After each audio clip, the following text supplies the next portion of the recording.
इस दुनिया के अंदर प्रत्येक इंसान की यही कामना होती है कि वो संसार में आया है तो जो कर्म कर रहा है उसके अनुसार उसे फल भी मिलना चाहिए। दिन रात भाग दौड़ करता है, पैसा कमाता है, शादी करता है, बच्चे पैदा करता है, परिवार बनता है। फिर हर इंसान की कामना होती है कि मैं अपना एक स्थायी घर बनाऊं, स्थायी जगह बनाऊं, जो कि सबको कहने के लिए मैं उस पर अपना अधिकार जमा सकूं और ये कह सकूं कि ये मेरा घर है, ये मेरा मकान है। तो घर और मकान में क्या अंतर होता है, मैं यही बात आपको आज इस कहानी के द्वारा बताना चाहूँगी। यदि आपको पसंद आए तो कृपया करके लाइक और सब्सक्राइब अवश्य करें। सुनिए मेरी छोटी सी कहानी, जो कि सबके ऊपर सब तरह से प्रदर्शित होती है तथा सबको सोचने का अवसर भी देती है। आज के दिन प्रत्येक इंसान यही सोचता है कि हमारे पास रहने के लिए एक स्थायी जगह हो जिसे हम अपना कह सकें, यानी कि हमारे परिवार का अपना घर या मकान हो। बहुत मेहनत करके एक एक पैसा इकट्ठा करके हम अपना घर बना लेते हैं, परंतु उस घर को संजोया कैसे जाए ये शायद कम ही व्यक्तियों को पता होता है। लोग मेहनत मजदूरी करके घर तो बना लेते हैं, लेकिन उसमें संस्कार कैसे पैदा हों, बड़े छोटों की इज्जत कैसे हो, मिलजुल कर कैसे रहा जाए, कैसे अपने जीवन को आगे बढ़ाया जाए, इस बात का ज्ञान बहुत कम लोगों को है। बुद्धिजीवी होने के बावजूद स्वार्थी हो जाते हैं और स्वार्थवश अपने घर को मकान बना देते हैं। घर वह होता है जहां पर भगवान विराजमान होते हैं, क्योंकि एक गृहस्थी के दरवाजे पर प्रत्येक जीव आस लेकर आता है। प्रत्येक जीव की यही कामना होती है कि मैं किसी के दरवाजे पर जा रहा हूं तो मुझे कुछ न कुछ अवश्य मिलेगा। यदि कोई पशु आता है, चारे की कामना करता है, कोई भिखारी आता है तो भीख की आस लेकर आता है, कोई गरीब आता है दान की आस लेके आता है, कोई साधु संत आता है भोजन की आस लेके आता है, कोई मेहमान आता है तो अतिथि सत्कार की आस लेके आता है, और कोई पड़ोसी आता है तो अपनी सहायता की आस लेके आता है, कोई बच्चा आता है तो प्यार की आस लेके आता है, कोई सगा संबंधी आता है तो अपने आत्म स्वाभिमान और इज्जत की आस लेके आता है। जो गृहस्थी घर बसाए हुए है उसके पास ये सारे गुण होने बहुत आवश्यक है। यदि गृहस्थ आश्रम के अंदर हम किसी का अपमान करते हैं तो हमारी इंसानियत नहीं है, हम इंसानियत को कलंकित करते हैं। जब हमारे द्वार पर कोई भी आता है तो हमें बड़े प्यार और विनम्र भाव से उसका आदर सत्कार करना चाहिए, उसकी पूछनी चाहिए। यदि हम सामर्थ्य हैं तो अपने सामर्थ्य के अनुसार हमें उसकी सहायता अवश्य करनी चाहिए। लेकिन आज के समय में तो सिवाय स्वार्थ के कुछ नहीं है। यदि जहाँ स्वार्थ है उनकी बहुत इज्जत करते हैं, जिनसे स्वार्थ सिद्धि की होनी है उनकी आ बैठ करेंगे, इज्जत से खिलाए पिलाएंगे, आदर सत्कार से वापिस छोड़ कर आएंगे, अच्छा भोजन खिलाएंगे, अच्छी खातिरदारी करेंगे। लेकिन जिनसे कोई वास्ता नहीं है, जो उनके काम नहीं आ सकते, न उन्हें आदर देंगे न सत्कार देंगे, दरवाजे पर आए हुए का ऐसे तिरस्कार करेंगे जैसे कि इन्हीं के पास घर बार है, इन्हीं के पास धन दौलत है और इन्हीं के पास परमात्मा का दिया सब कुछ है, दूसरा कुछ नहीं है। जो इंसानियत रखते हैं उनके घर में हमेशा ही भगवान का वास होता है, लक्ष्मी का वास होता है, क्योंकि वहाँ प्रत्येक इंसान अपने से बड़ों की इज्जत करता है, छोटों से प्यार करता है तथा अपने जिम्मेवारियों को निभाता हुआ अपने बराबर वालों को भी इज्जत देता है और सम्मान के साथ उनकी बात मानता है। अच्छा घर वही है जहाँ सभी मिलजुल कर रहते हैं, जहाँ सभी एक दूसरे की इज्जत करते हैं, एक दूसरे की भावनाओं की कदर होती है। ये चाहते हैं कि यदि एक भाई कष्ट में है तो दूसरा उसकी सहायता के लिए बगैर कुछ कहे, बगैर कुछ बोले तत्पर ही आगे आ जाए।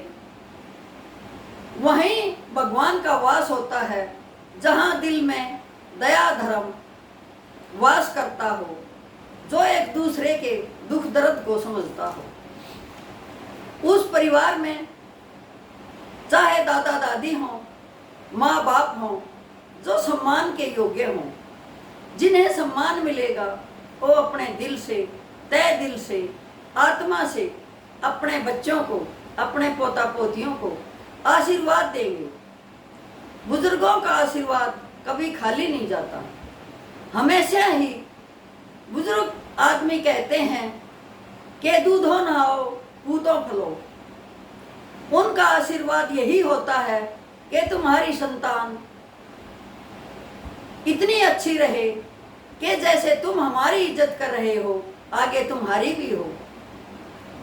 दूधो नहाओ का मतलब होता है कि तुम धन धान्य से भरपूर हो, तुम्हारे घर में किसी किस्म का कोई अभाव न हो, तुम इतना सामर्थ्य रखो कि दूसरों की सहायता करो और तुम्हारे द्वार पर आया हुआ कोई खाली हाथ निराश होकर न जाए, बल्कि उसकी आत्मा इतनी गदगद हो जाए कि हमेशा ही तुम्हारे लिए दुआ करे कि हे परमात्मा, जो इज्जत जो सम्मान इन्होंने मुझे दिया है, परमात्मा इनका बनाए रखे, इनको इतना सामर्थ्यवान बनाए कि ये हमारे जैसों की इसी तरह सहायता करते रहें, इज्जत करते रहें, सम्मान देते रहें, सेवा करते रहें। इनके अंदर परमात्मा सेवा भावना भरता रहे, क्योंकि धन धान्य से भरपूर होंगे, सेवा भावना रखेंगे, इनका दिमाग अच्छा होगा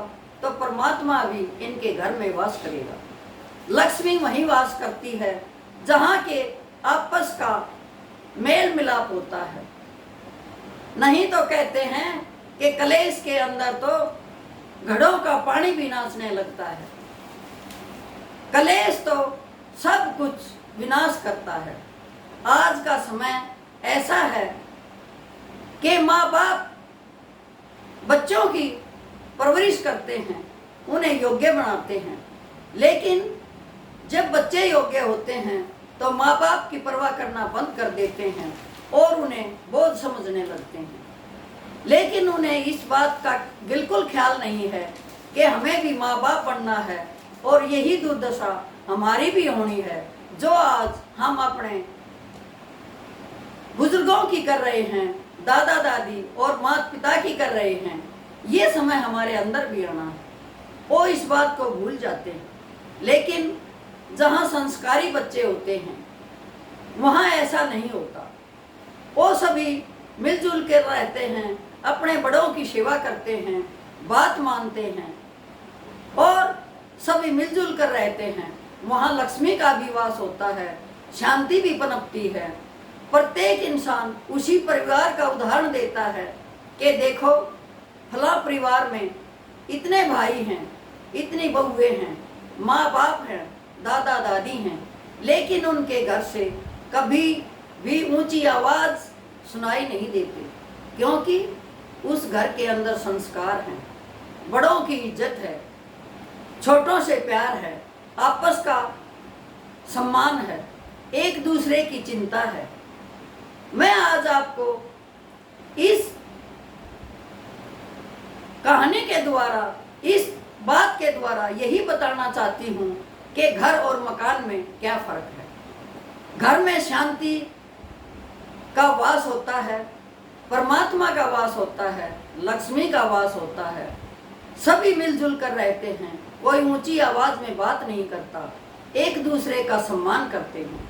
लेकिन जो मकान होता है उसमें हमेशा ही ऊंची ऊंची आवाजें आती हैं, एक दूसरे की लड़ाइयाँ होती हैं, एक दूसरे को का विरोध होता है, कोई किसी से अच्छी तरह से बात नहीं करता, कोई किसी का सम्मान नहीं करता, सिर्फ स्वार्थ और आपादापी लगी रहती है। यदि मैं हूँ तो सब कुछ है, जहाँ मैं है वहाँ सब कुछ खत्म है, जहाँ मैं खत्म हो चुकी है वहीं परमात्मा का वास है। मैं के कारण एक घर नहीं वो मकान बन जाता है, जहाँ न किसी की इज्जत है, न किसी का आदर सम्मान है, न अपने बुजुर्गों की इज्जत है, न बराबर वालों का सम्मान है, न ही बच्चों से प्यार है। वही होता है मकान। और घर वो होता है जहाँ की प्रत्येक इंसान, साधु संत भी आके ये कामना करते हैं कि हे परमात्मा, इनका धन धान्य, इनकी शांति ऐसे ही बनाए रखना, ताकि ये अपने द्वारा जो इनके घर आता है उसका ऐसे ही सम्मान करते रहें, ऐसे ही इज्जत देते रहें, दूसरों का साथ देते रहें, गरीबों का साथ देते रहें, दान पुण्य करते रहें, तथा पशु पक्षियों का भी ध्यान रखें, पेड़ लगाएं और उनकी पालना करें। एक अच्छे घर की यही एक अच्छी बात है, यही एक खूबी है कि उस घर में हमेशा शांति का वास होता है।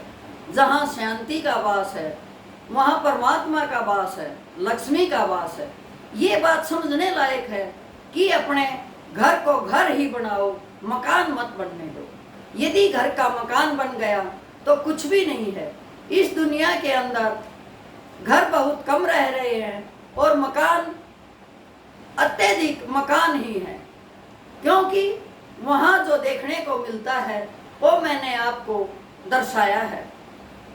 शांति का वास जिस घर में होता है उसकी चर्चाएं आस पड़ोस में, मोहल्ले में, रिश्तेदारियों में होती है कि इतने भाई हैं, मिलजुल के रहते हैं, अतिथि सत्कार करते हैं, दान पुण्य करते हैं, आए गए का सम्मान करते हैं। उनकी ख्याति हर समाज में, हर मोहल्ले में इतनी होती है कि प्रत्येक इंसान ना चाहते हुए भी उनके सामने झुककर चलता है। तो ऐ इंसानों, ये तुम्हें सोचना है कि अपने घर को घर बनाना है या मकान। इसमें कोई पैसा नहीं लगता। यदि हम घर बनाते हैं तो अच्छा व्यवहार करने में कोई पैसा खर्च नहीं होता। यदि मकान बनाते हैं तो उसमें हमारी हानि ही हानि होती है। इसलिए मेरी सब लोगों से, सब प्रजाजनों से यही राय है कि अपने घर को घर बनाएं, मकान न बनने दें। उस घर की इतनी ख्याति हो, सबका सम्मान हो। यदि तुम सब सम्मान करोगे तो सम्मान के ही पात्र बनोगे, क्योंकि जो इंसान देता है वही वापस उसके पास लौट कर आता है। इस बात को ध्यान में रखो कि हम यदि इज्जत देते हैं तो हमें इज्जत ही मिलेगी। यदि हम अपमान देते हैं तो लौट कर अपमान हमारे पास ही आएगा। जैसा हमारी बुद्धि सोचेगी वो वैसा ही होगा। यदि किसी के प्रति दुष्टता रखेंगे तो दुष्टता ही हमें मिलेगी। यदि प्यार रखेंगे, सम्मान रखेंगे तो हमारे पास वापस लौट के अवश्य आएगा। यही मेरा एक छोटा सा संदेश है अपने समाज को, अपने परिवारों को। यदि मेरा वीडियो जो भी सुने, कृपा करके इस बात पर अवश्य ध्यान दें कि अपने घर को घर ही बनाएं, मकान न बनने दें। मेरी आप लोगों से ये प्रार्थना है, हम्बल विनती है, बहुत विनम्र विनती है, बार बार विनती है कि अपने घर को घर ही बनाएं, मकान न बनने दें। धन्यवाद।